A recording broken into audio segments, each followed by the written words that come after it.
student. Today we are going to learn Horse into Gods. Is it? So if the title is given Horse into Gods, then we have to think that what is actually what is in that title. Only three words are there. Horse and two gods. Four words are there. But if you find that is number of words you will find in the story, and out of 1,000 words only 4 words have been chosen, it means it is a magnet, and the whole words which have been given in the story, those are like irons, and it actually the title attracts like a magnet to all these words like iron. So when we are going to read any literature, we should have to think that you show the story or anything is written in the literature, those are like raw veg, you see, and all the creativities, all emotion, and you mix your sentiments, emotion, your feelings, give to the literature, makes the dish uh, more spice. So it was like the spice, the emotion, the feelings, the creativity, all are actually mixed with this raw veg, and it makes a good dish. So like that, horse and two gods are there. There is a very good story is there, Horse and Two Gods. It is written by R.K. Narayan, and it is based on the Indian culture. The feelings are given between the Indian culture and Western culture.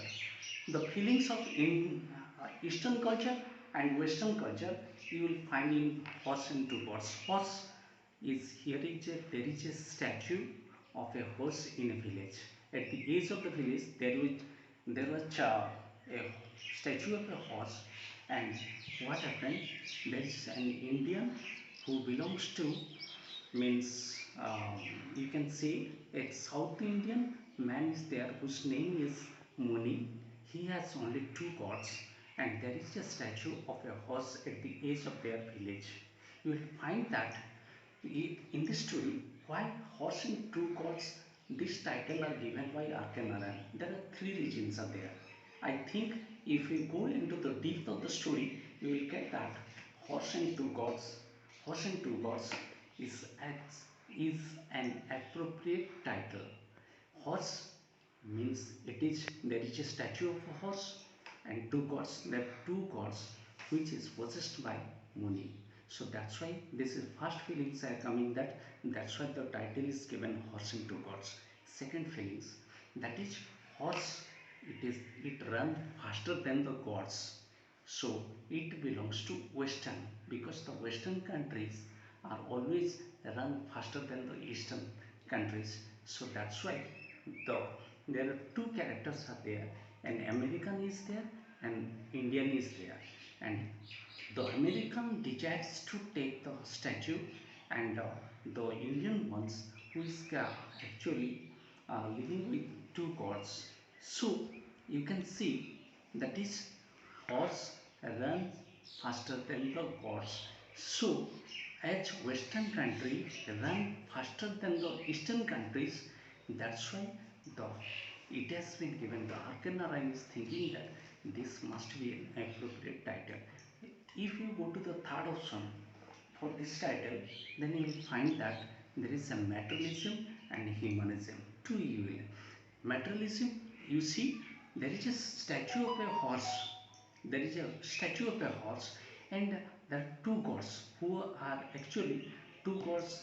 They are living beings, and this is non-living things. But the American is desiring to take the statue instead of taking those two gods. Means he is chasing behind materialism, materialism, whether the emotion is with these two gods. Money is actually, he is thinking that two gods are sufficient for his life, where he is thinking that, Muni is thinking that, and if you find that American is preferring to take the horse instead of two gods, means you can say the Western countries always run behind the materialism, where Indians are emotionally attached to each and everyone. They think, they give emphasis, they give preference on humanism.